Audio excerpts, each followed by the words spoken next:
Here we are at my south side production field, and I wanted to show you guys how these different crops are germinating in this really hot September weather. We've had temperatures up to 100 lately, and we've had mustards right here germinate, radishes germinate, and kale of different varieties germinate. So I'm going to show you guys how these crops germinated. Please excuse the ducks in the background, and you'll see that mustards, radishes, and kale germinate quite well in this hot weather, so you can get an early start on the fall. Another crop that's growing really well this time of year, and we sowed in August and will do great in September, is arugula. I've noticed that all these crops are spicy. Arugula is pretty spicy, radishes are spicy, and you'll see the next crops are spicy as well. So I think that arugula is a great green because it deters pests from eating it with its own aromatic compounds that make it spicy. And that spicy taste deters a lot of pests, whereas many of our customers really enjoy the extra flavor in their salads. So I highly recommend growing arugula in the late summer to get a jump start on the fall. Beautiful arugula. Almost no insect damage. For my third, not the best, but the best of the kale is red Russian kale.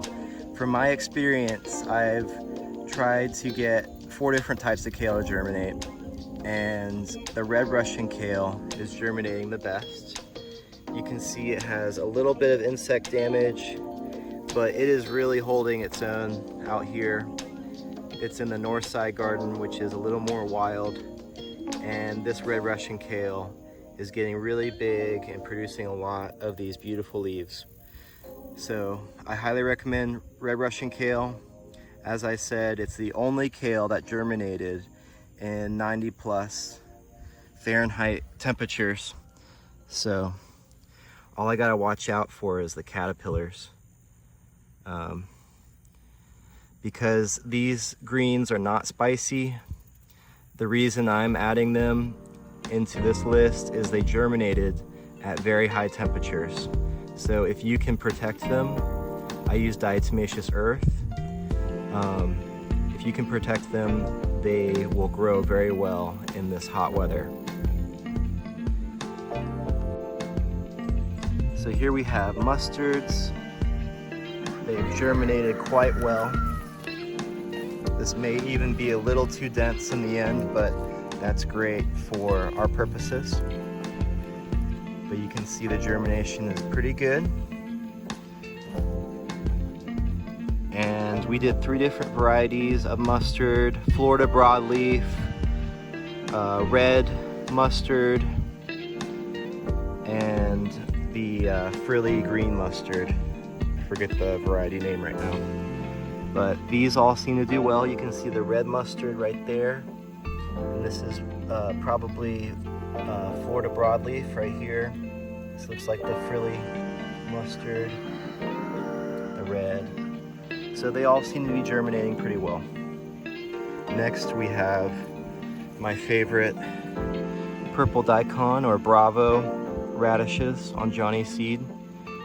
They don't sponsor me, but I really enjoy this variety, and it seems to be the only place you can get it. The purple daikon germinates very well, grows well in the dense growing situation. And then this is more mustard, and Bergen actually hand sowed this mustard for a different video experiment on our Patreon. And you can see the hand sowing made the mustard even more dense. So that's a cool little insight. You know, it may not be as in line, but there's a lot of mustard growing here. So hand seeding can be great for different situations. Next we have kale. Here's our very well performing red Russian kale. Let's see if we see any other varieties.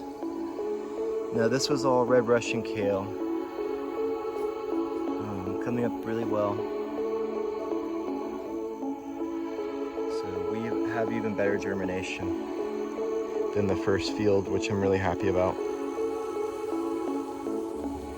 Thanks again for joining us, guys.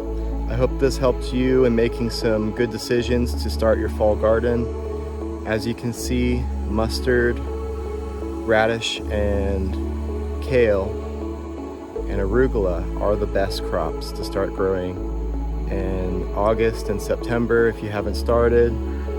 So I hope this helps you start a good garden for the fall and pick the right seeds so you can keep growing on and be successful in your home or your commercial garden.